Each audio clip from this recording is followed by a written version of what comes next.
Want to speak real Portuguese from your first lesson? Sign up for your free lifetime account at PortuguesePod101.com.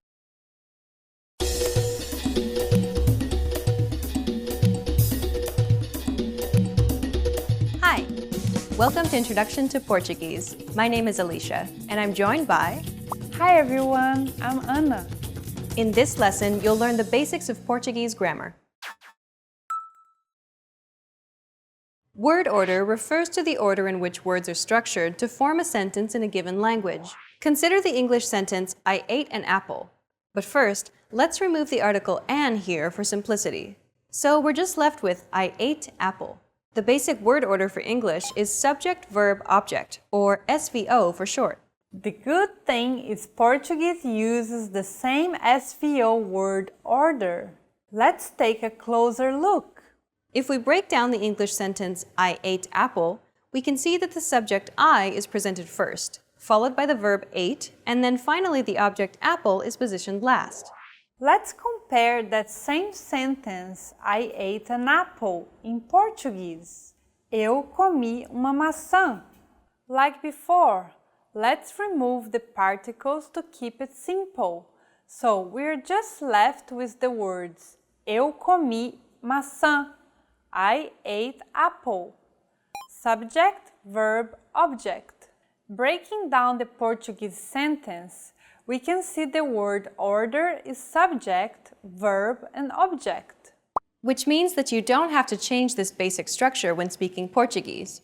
In some cases, the order can be changed and the subject, in Brazilian Portuguese, is likely to be repeated forward in the sentence. But don't worry about it for now. Let's keep going.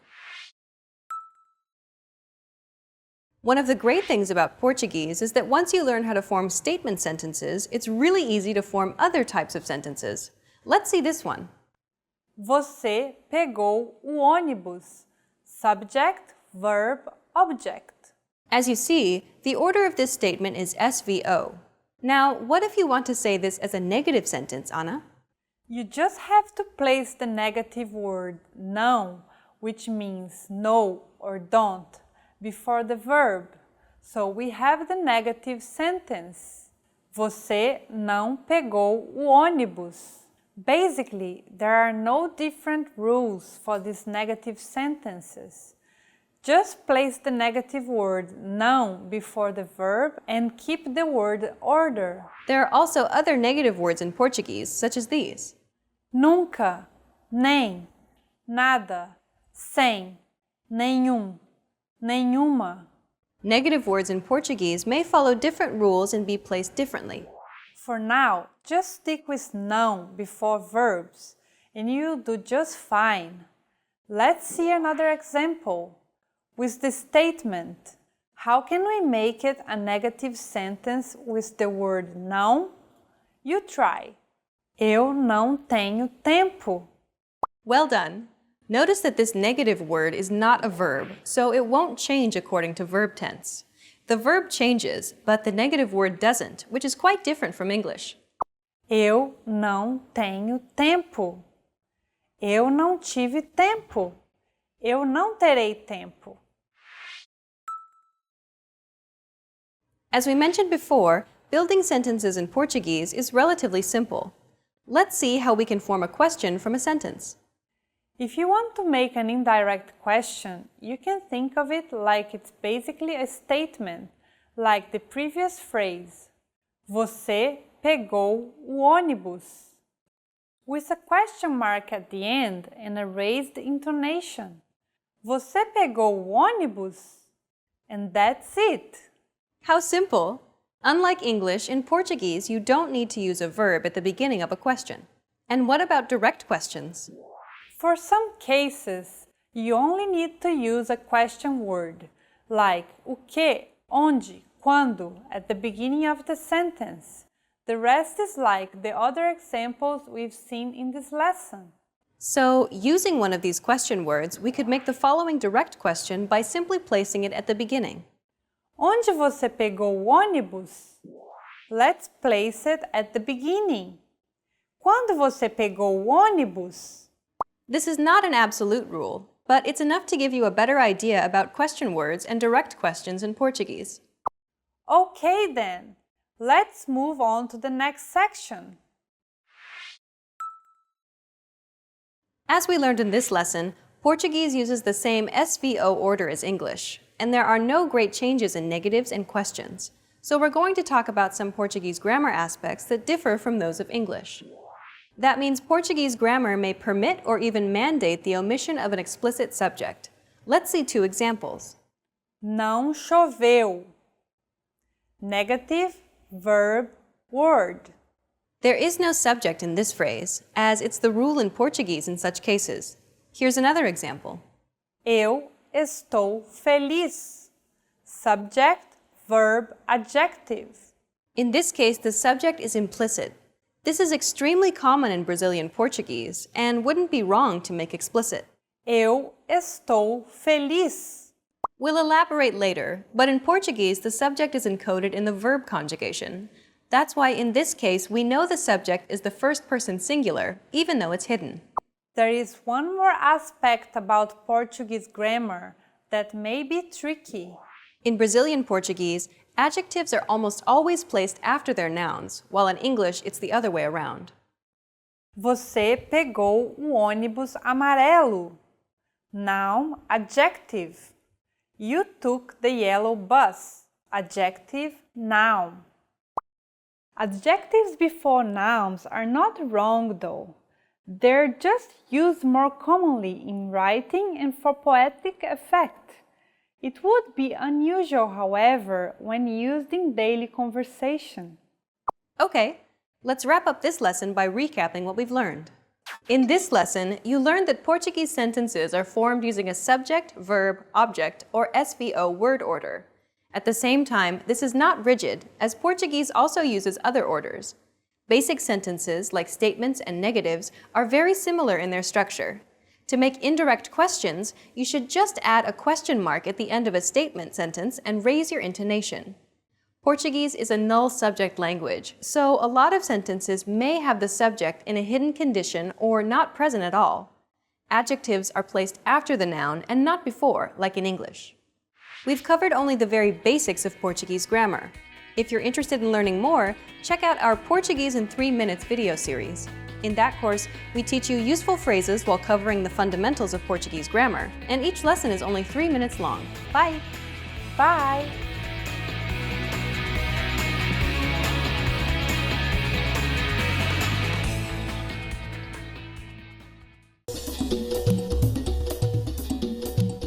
Welcome to PortuguesePod101.com's Português em 3 minutos, the fastest, easiest, and most fun way to learn Brazilian Portuguese.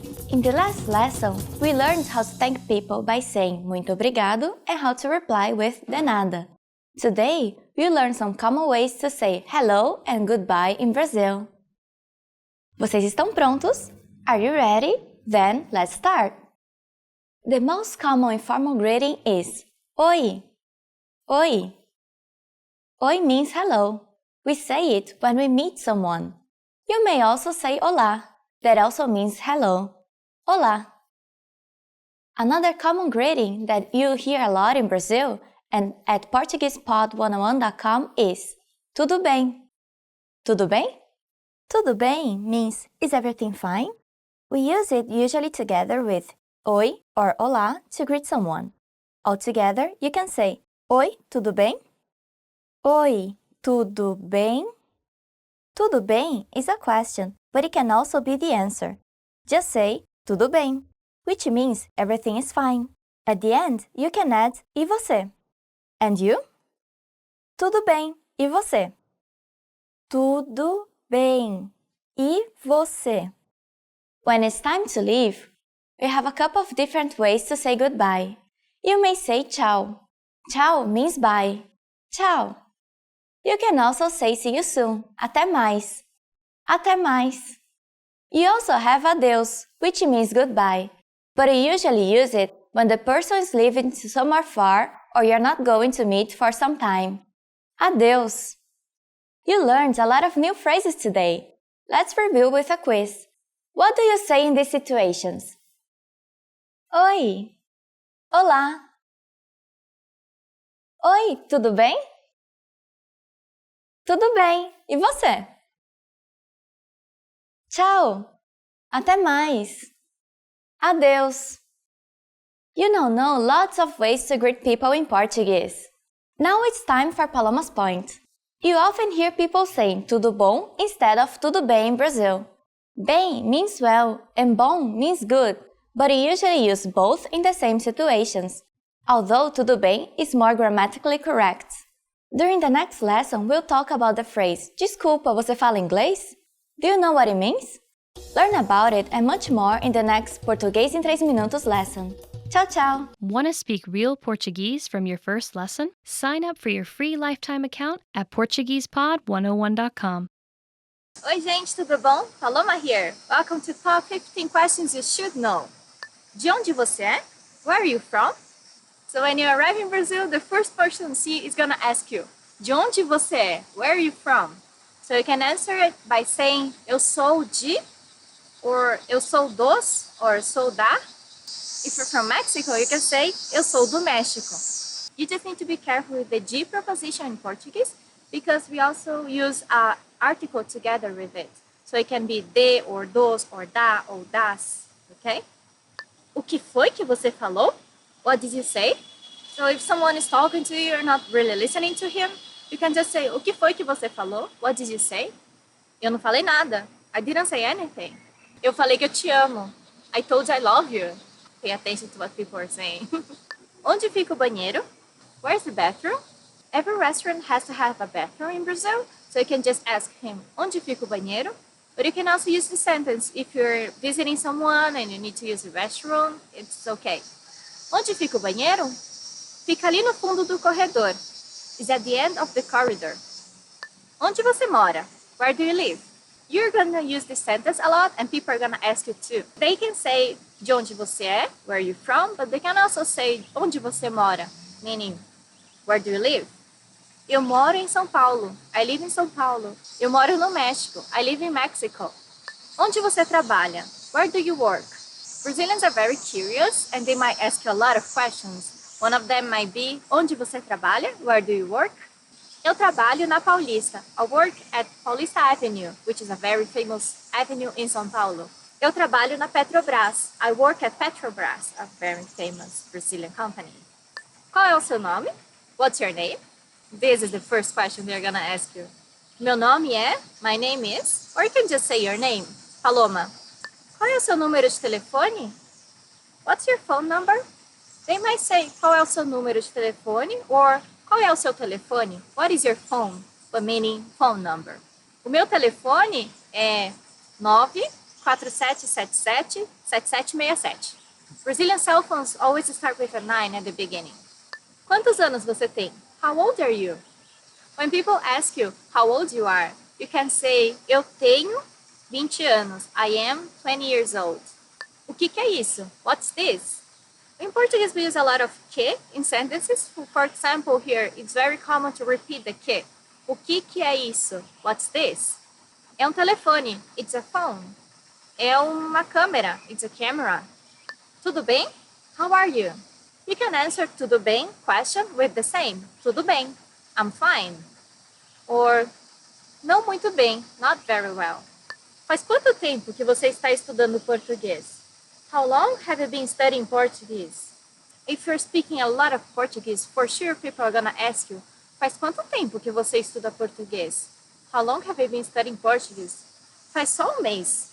Only a month. Or, já fazem 5 anos. It's already 5 years. Wow, seu português é perfeito. Wow, your Portuguese is perfect. Onde você aprendeu português? Where did you learn Portuguese? Eu aprendi na escola. I learned at school. Eu aprendi com os meus pais. I learned with my parents. Eu aprendi assistindo filmes. I learned watching movies. Quando é o seu aniversário? When is your birthday? We really like to celebrate birthdays in Brazil. Some people may ask you, quando é o seu aniversário? When is your birthday? É dia 15 de outubro. It's on October 15th. Você gosta de comida brasileira? Do you like Brazilian food? Brazilians are very meaty people. They really like meat, so most of the dishes have a lot of meat on it. If you like meat, you can say, Sim, e principalmente a feijoada. Yes, especially feijoada. Or, não muito, eu prefiro comida japonesa. Not that much, I prefer Japanese food. Você já foi para o Brasil? Have you ever been to Brazil?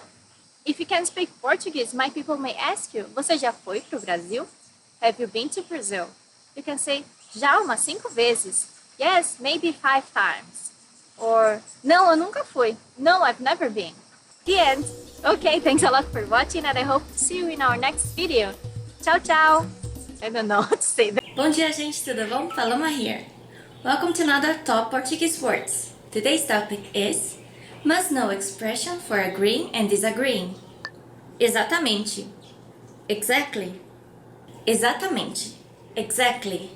Exatamente comes from the word exato, which means exact.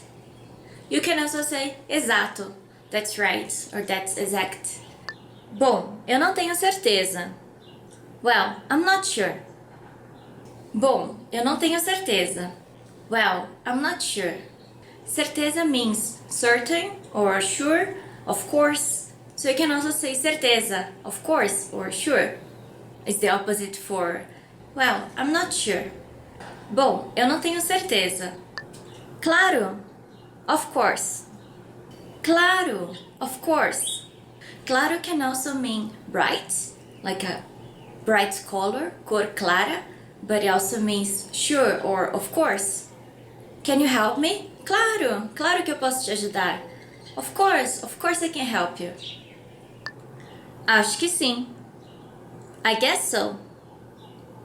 Acho que sim. I guess so.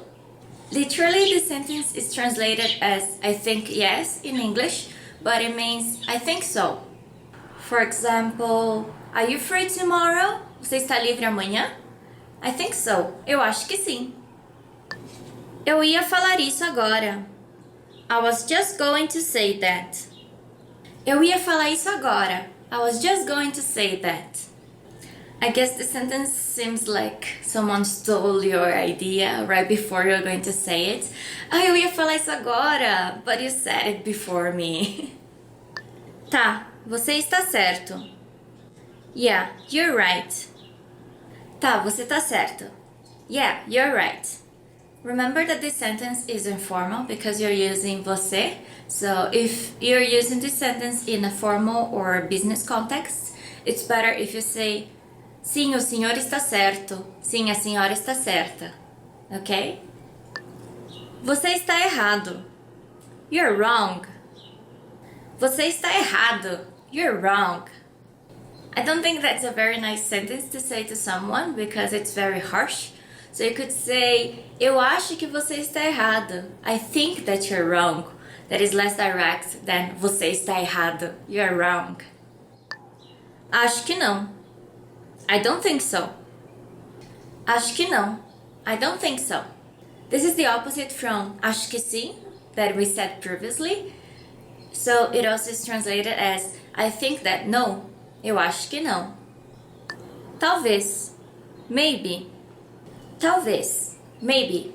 This sentence neither agreeing nor disagreeing is just on the fence, em cima do muro, as we say in Portuguese. Talvez. Maybe. Eu não concordo, não. I don't agree. No. Eu não concordo, não. I don't agree. No. So finally here we're using the verb concordar to agree. To say the opposite, you can use discordar to disagree or não concordar, not to agree or doesn't agree. The question for this answer would be, você concorda? Do you agree? Or just concorda? Agree? And the answer is eu concordo or eu não concordo.